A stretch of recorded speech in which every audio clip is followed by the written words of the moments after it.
जी अस्सलाम वालेकुम। 22 अप्रैल 2025 को एफबीआर ने एक एसआरओ इशू किया था, एसआरओ नंबर 709, डिजिटल इंटीग्रेशन या अगर उसको ई इनवॉइसिंग अगर हम बोलें, इसके ऊपर एसआरओ एफबीआर ने इशू किया था। और इस पे कहा गया था कि जो कॉर्पोरेट रजिस्टर्ड पर्सन है उनके लिए 1 डे ऑफ मई, और जो नॉन कॉर्पोरेट रजिस्टर्ड पर्सन है, मतलब इसमें एओपी इंडिविजुअल तमाम लोग इसमें शामिल हैं, उनके लिए 1 day of June last date है to integrate their system with FBR.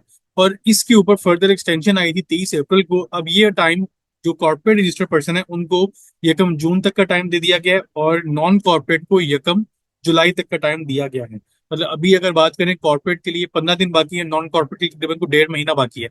अब आज की वीडियो हम डिस्कस करेंगे कि आप जो लाइसेंस इंटीग्रेटर है इससे किस तरह कांटेक्ट कर सकते हैं। अगर आप एक स्मॉल बिजनेस चला रहे हैं, इवन कि आप एक बड़ी कंपनी भी है, तो भी आप अगर अप्रोच करना चाह रहे हैं उसका क्या मेथड है, और आप किस तरह अपने सिस्टम के थ्रू ऑनलाइन अप्लाई कर सकते हैं प्राल की सर्विस लेने के लिए, क्योंकि वो फ्री ऑफ कॉस्ट सर्विस दे रही है। और इसके अलावा जो और लाइसेंस इंटीग्रेटर्स हैं उनके साथ किस तरह आप लाइसेंस कर सकते हैं ताकि आपका सिस्टम एफबीआर के साथ इंटीग्रेट हो सके। उसके लिए एक डॉक्यूमेंट है डिजिटल इनवॉइसिंग का, इसमें तमाम डिटेल्स प्रोवाइड की गई हैं। इसके अगर आप नीचे स्क्रॉल डाउन करें, सबसे पहले इस डॉक्यूमेंट का स्कोप है, इसमें 3 चीजों पर बात की जाएगी। सबसे पहले टैक्स पेयर की रिस्पॉन्सिबिलिटीज हैं।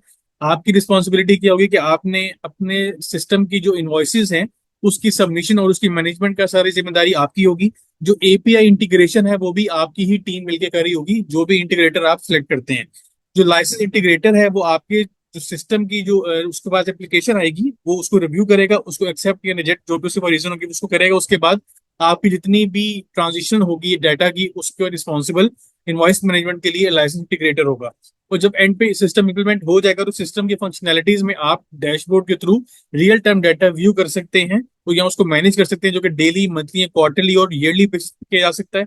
और इसके अलावा आपका जो सिस्टम है वो एफबीआर के साथ जो एक रियल टाइम रिपोर्टिंग है वो लाइव हो जाएगी। इसके ऊपर हम जो स्टेप बाय स्टेप डिस्कशन करेंगे उसमें सबसे पहले आपको अपने लॉगिन करना है, आईआरएस वेबसाइट ओपन करनी है, उस पर आपको जाके अपने लॉगिन आईडी पासवर्ड यूज करते हुए लॉगिन करेंगे।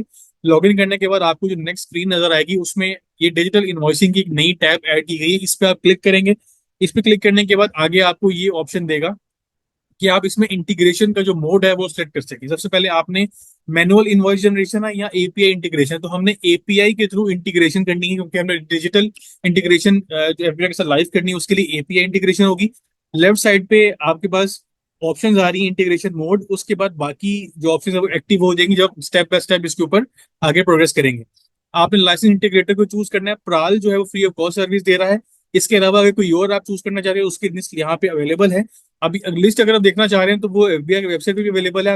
4 इंटीग्रेटर हैं जो कि एफबीआई की तरफ से लाइसेंस है। सबसे पहले हबल प्राइवेट लिमिटेड है, वेब डीएनए वर्क्स है, ईवाई फूड्स है और प्राल है। प्राल फ्री ऑफ कॉस्ट सर्विस दे रहा है। इन सब कंपनीज की ईमेल एड्रेसेस और उनके कॉन्टैक्ट नंबर भी आपकी स्क्रीन के सामने है, आप उसको कॉन्टैक्ट कर सकते हैं अपनी इंटीग्रेशन करवाने के लिए।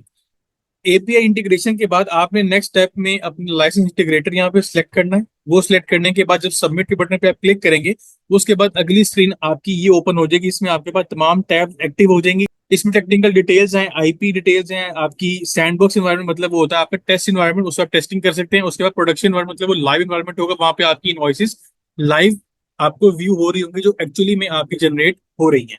अब यहाँ पे आपने टेक्निकल डिटेल देनी, इसमें आपका टेक्निकल कॉन्टेक्ट पर्सन होगा जो आपकी कंपनी की तरफ से प्राल या किसी भी इंटीग्रेटर के साथ लाइजन करेगा। उसका मोबाइल नंबर है, ईमेल एड्रेस है, ईआरपी प्रोवाइडर है, आपके सॉफ्टवेयर का क्या नाम है जिसके ऊपर आप भी करंटली अपने सिस्टम को चला रहे हैं, उसका सॉफ्टवेयर टाइप क्या है, सॉफ्टवेयर का वर्जन कौन सा चल रहा है, ये सारी इंफॉर्मेशन आपका ईआरपी डिपार्टमेंट या आईटी डिपार्टमेंट आपको दे सकता है। नेक्स्ट विंडो में आपने अपनी आईपी की डिटेल देनी है। इसमें आप कंपनी का नाम लिखेंगे, कंट्री लिखेंगे, आईपी एड्रेस स्टैरिक लगा हुआ है आईपी एड्रेस वन पे तो एक ही देना कंपलसरी है, बाकी दो आप एम्प्टी छोड़ सकते हैं। अगर आपकी एक से ज्यादा आईपी एड्रेस प्रोवाइड करनी है तो फिर आपको एक फाइल चूज करनी है, इसका साइज 1 MB से ज्यादा नहीं होना चाहिए। यूजली एक आईपी एड्रेस के ऊपर ही काम चल जाता है। यहाँ पे अब आप नीचे डिटेल उसने लिस्ट डाउन भी कर दी है कि आप ये सारी चीजें डिटेल मुझे प्रोवाइड करें। उसके बाद अगली डिटेल में जो आईपी ऐड कर लेंगे तो फिर आपको आईपी डिटेल्स इस तरह यहाँ पे विजिबल होंगी। इसमें से कोई भी आप डिटेल रिमूव करना चाहते हैं तो आप उसको रिमूव करके सबमिट पे क्लिक कर सकते हैं। जब सबमिट पे क्लिक कर देंगे उससे अगला स्टेप क्या है कि फिर आपने by clicking on submit button application will be submitted to PRAL successfully. You need to wait for up to 2 days for approval. अब यहाँ पे आपका काम खत्म हो गया, अगला काम भी प्राल का शुरू हो जाएगा। प्राल के पास आपकी इंफॉर्मेशन चली गई है, सारा डाटा चला गया है, वो आपकी एप्लीकेशन पे काम करेगा और 2 दिन के बाद आपको उस पर अपडेट रिसीव होगी।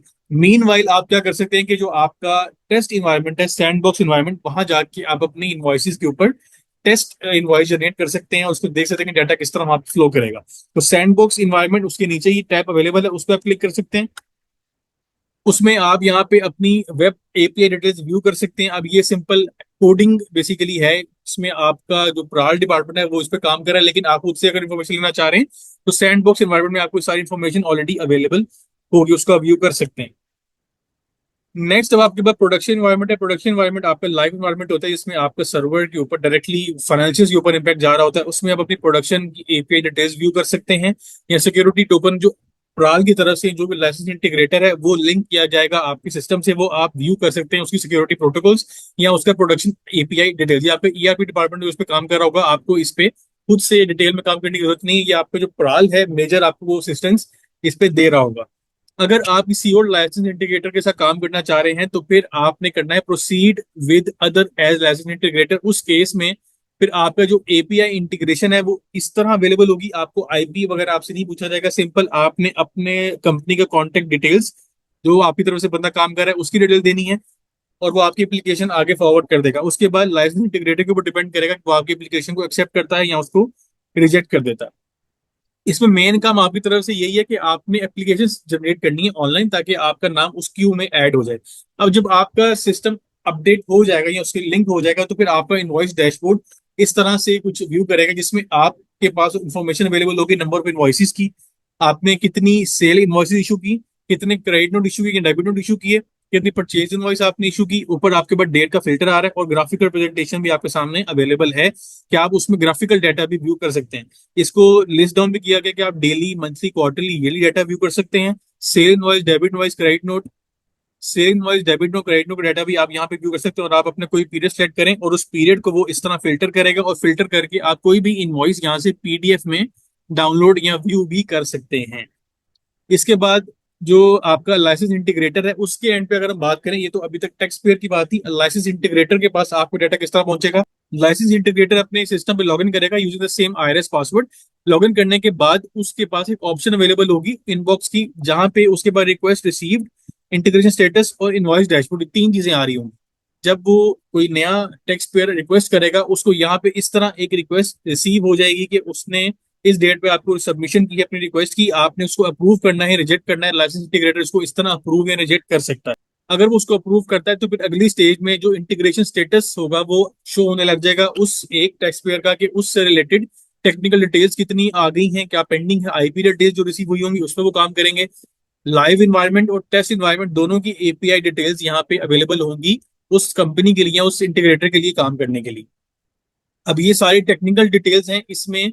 जो लाइव इन्वायरमेंट है उसके ऊपर भी अवेलेबल किया जाएगा, लाइसेंस इंटीग्रेटर के पास ऑप्शन होगी कि वो आपको लाइव इन्वायरमेंट वहां से इनिशिएट करे ताकि आप उस पर टेस्टिंग कर सकें। लाइव इन्वायरमेंट के बाद प्रोडक्शन इन्वायरमेंट की ऊपर भी वर्किंग लाइसेंस इंटीग्रेटर ही करेगा। आपको जस्ट यहाँ पे इन्फॉर्मेशन दी जा रही है कि इस तरह वो काम कर रहे होंगे। उसके बैक एंड पे ईआरपी कोडिंग वगैरह है वो लिंक नहीं है, वो प्राल या जो भी इंटीग्रेटर होगा उनके एक्सपर्ट उस पर काम कर रहे होंगे। जो इनवॉइस डैशबोर्ड है वो आपकी आसानी के लिए और एफबीआर की इंटीग्रेशन के लिए उसको लाइव कर दिया जाएगा, और इस तरह आप अपने सिस्टम को अपग्रेड कर सकते हैं विद एफबीआर। इसकी डेडलाइन कम जून है फॉर कंपनीज। इसमें प्राइवेट और पब्लिक कंपनीज दोनों शामिल हैं, और जो एओपीज या इंडिविजुअल्स हैं जो छोटे बड़े कारोबार चला रहे हैं उनके लिए 1 जुलाई लास्ट डेट है। आई होप ये डॉक्यूमेंट आपके लिए सफिशिएंट था अंडरस्टैंडिंग के लिए। इस डॉक्यूमेंट का लिंक भी मैं अपने व्हाट्सएप चैनल पे शेयर कर दूंगा, वहां से इसको डाउनलोड भी कर सकते हैं और व्यू भी कर सकते हैं। इंशाल्लाह नेक्स्ट वीडियो में टॉपिक को डिस्कशन हो के अपने याद रखिएगा। अल्लाह हाफिज़।